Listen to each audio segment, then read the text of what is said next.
and what makes you happy. Because if you don't enjoy doing it, it's not going to last, right? You're not going to share that excitement with somebody else if you're not excited about it. Howdy, folks. Brian Kusko here at Redline Report, and today I've got two mics. If you didn't notice, we're going to be sitting down with Corey and Aaron Heft of Colorado Cold Bloods and hear about their story and what it is they're doing now, what it is they plan to do in the future, and they've got some good answers to some of the questions that are commonly asked, I think, from folks that are looking to get into this hobby and make it more of a full-time business. So stay tuned. Watching Redline Report. How long have you guys been doing this? As a business, technically since 2018. 2018? Mm-hmm. Okay. But we've been keeping reptiles since we started dating back in 2003. So. Yep. So we've been together since 2003. We've been married. How long? What? Did I mess you up now? 18 years. Oh, she got it. 18 years? Yeah. So, but with that, I kind of pulled her into this world back in 2003, but he bought me my first crested gecko. Yeah. I never owned a reptile, and he bought me a crested gecko. Yeah. And then it morphed into us breeding snakes. all downhill from there. Morphed? Yeah. Morphed. See what I did there? Yeah. How long have you guys been vending shows? 2018. 2018 was our first show we did. Did I ask that already? No. Okay, good. No. Everything just kind of started in 2018. Gotcha. We became officially a business in 2018. We started vending in 2018. Yep. Paying taxes 2018. All that fun stuff. Yeah. What led to? I mean, so you were keeping as a hobby. You bought her first crested, back in the day. What led you to? Are you full time? You're full time. This is our second job, which is a full-time job.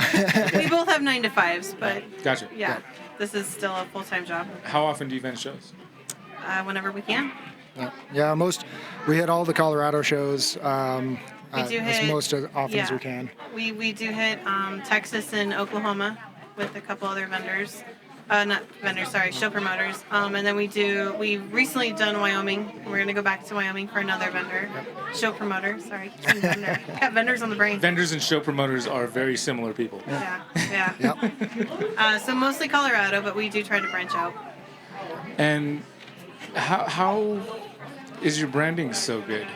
Like, regardless of the people that probably watched the vlog where I outed myself as a moron who didn't know what the Colorado state flag looked like.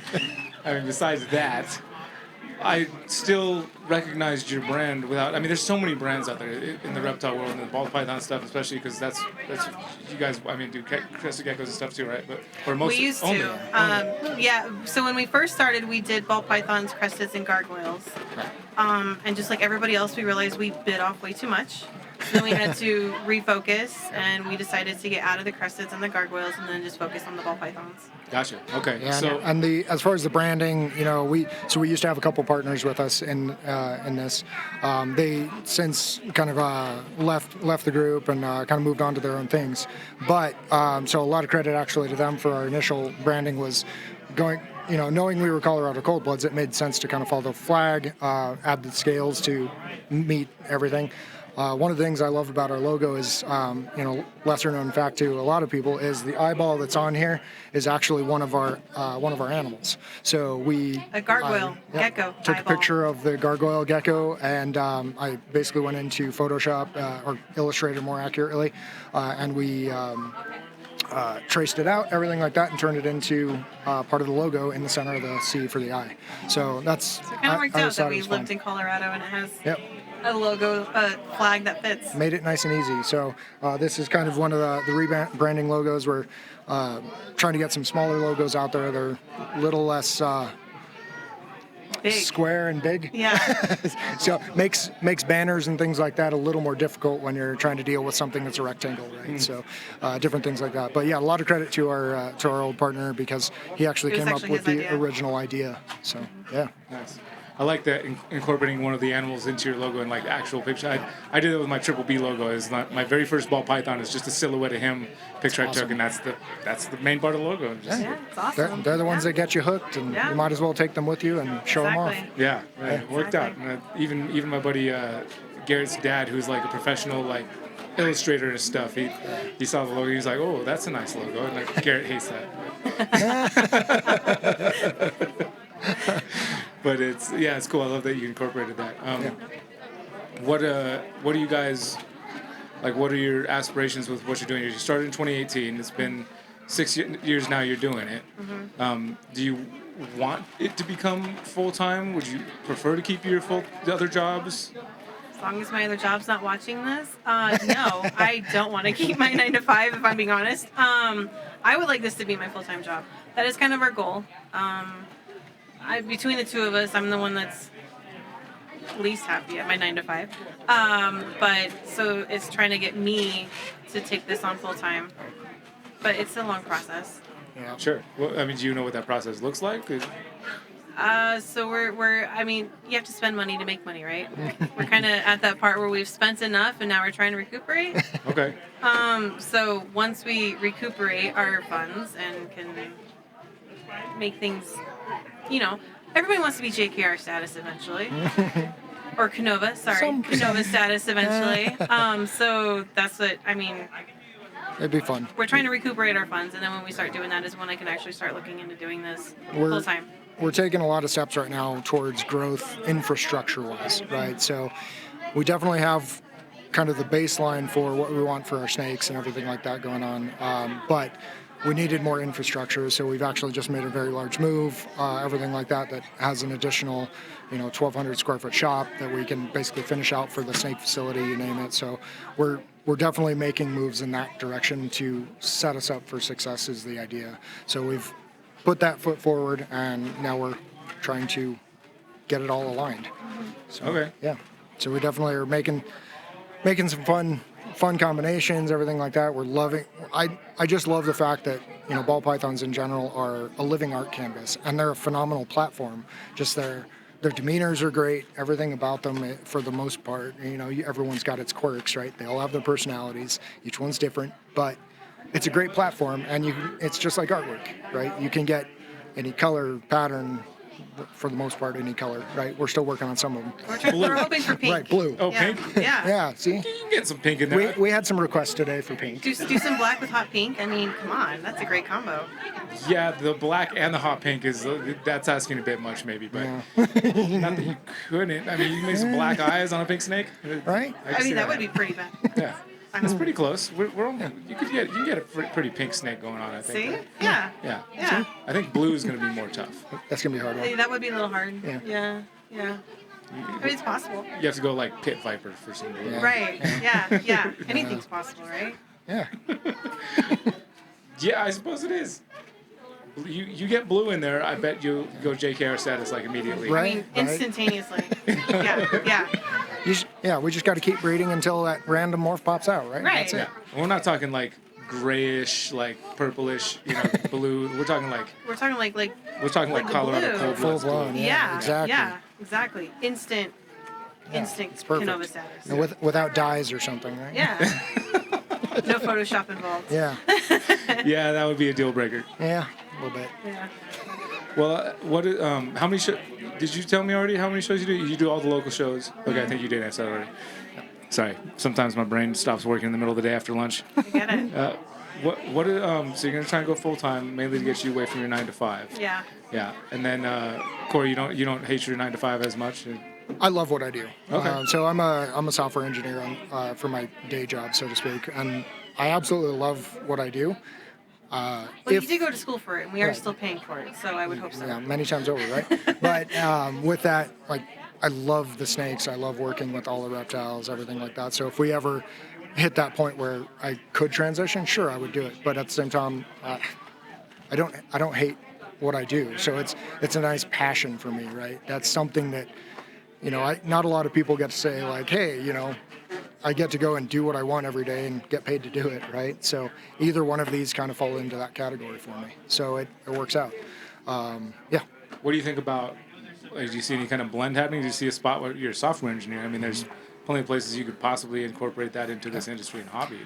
Yeah, actually, it was funny because right around the time that like Husbandry Pro and all those guys started coming out, I was actually kind of playing around on the side to do one of my own like that. And then they landed. It took too long because I was doing it by myself. In the off hours between the snakes and the job. So with that, it ended up being one of the scenarios where it's like, hey, when Husbandry Pro came out, it hit all the notes I was aiming for. So I didn't have to do it anymore. Right. So, but yeah, with that, I'm always kind of looking at that stuff and trying to innovate for things that will help with everything we do on a daily basis, right? Anything that helps us kind of succeed, as an industry in general, it helps us to kind of grow and incorporate more people. Yeah, and that's the right attitude, I think. Wanting to grow.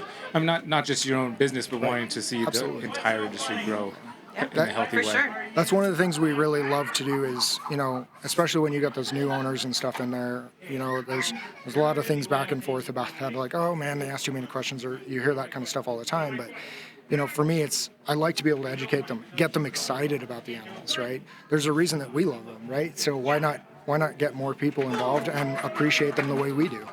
Yeah, I think it's more important to be like, we're not asking enough questions. Yeah. That's Yeah. what I Keep think. going, Like, you have keep no going. questions. Yeah. Right. Unless Yeah. Right. I mean, there's a lot of people that get snakes from me that I've already been keeping for a while. So Right. that's a good reason not to have a bunch of questions. Yeah.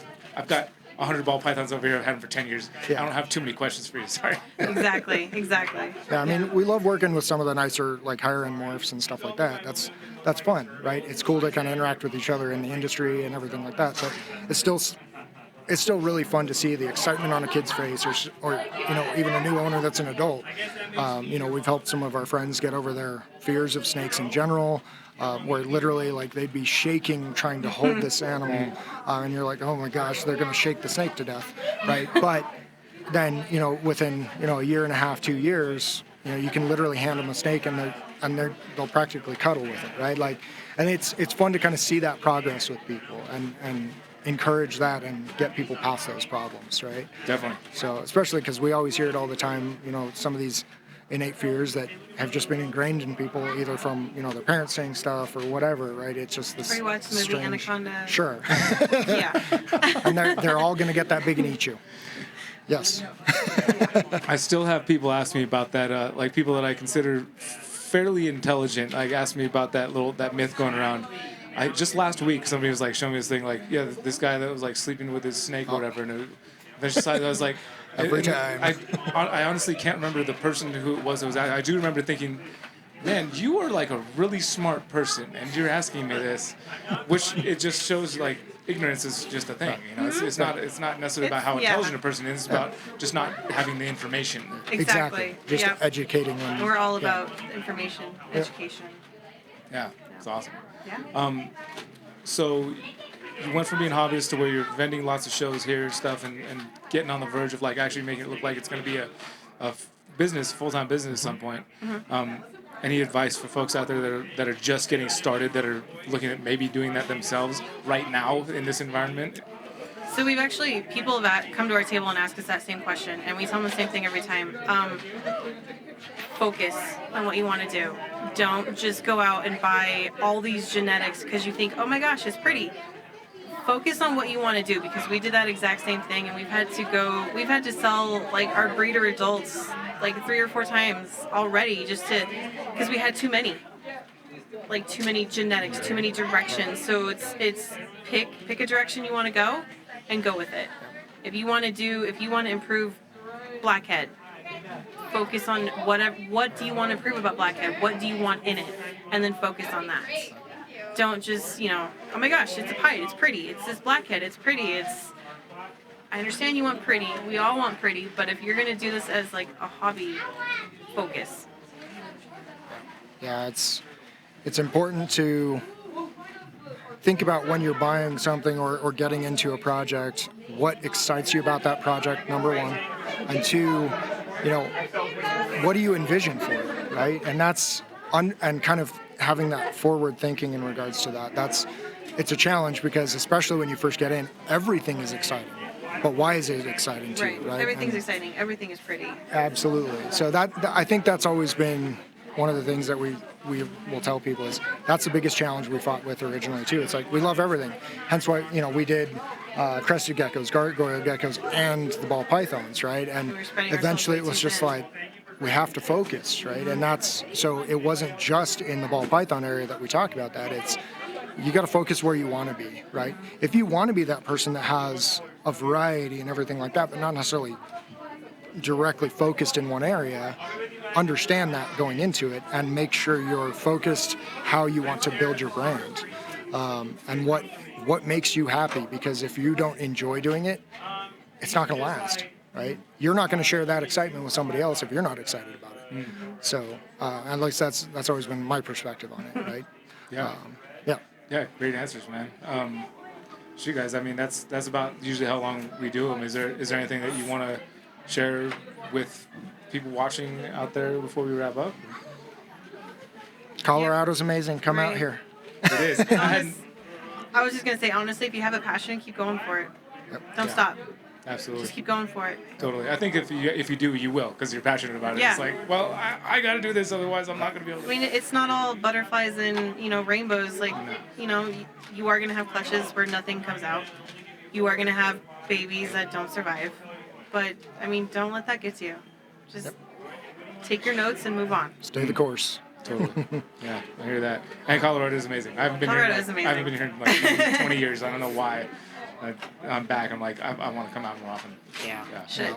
We love it here. I mean, I came out here in 2003, and that's when we met, and never left. So, I mean, there's another reason for that, too. But I could have tried to drag her back, but I don't know if it worked. No, I don't want to go to where he's from. Wait, where are you from? New Mexico. New Mexico. Nobody wants to live in New Mexico. Sorry if you're from New Mexico. There's maybe a couple mountainous regions that are kind of probably not Albuquerque. Yeah, the northern New Mexico is real nice and green, and yeah, it's pretty up there. Plus, I'm a native, so I am a true native. Born and raised, Colorado. And we don't judge her too much. Awesome. Well, shoot, guys, thanks for taking the time to sit down. Yeah, thank you. Thanks for doing it. Appreciate it. All right. Big thank you to Corey and Aaron for coming and sitting down at the table today. Aaron shared something with me that I was one of the first people started watching and to get them into this. So I was very flattered to hear that, and thank you for sharing that, Aaron. It's really cool always to hear like the feedback, because sometimes I forget how long I've been doing this, that I could actually influence somebody else to get into it in whatever way. So that was cool to hear. I appreciate it. I love that type of feedback. Really cool. But yeah, you guys, you too. Thank you for watching, and tune in next Tuesday for another interview right here on the Redline Report. Until then, y'all take care.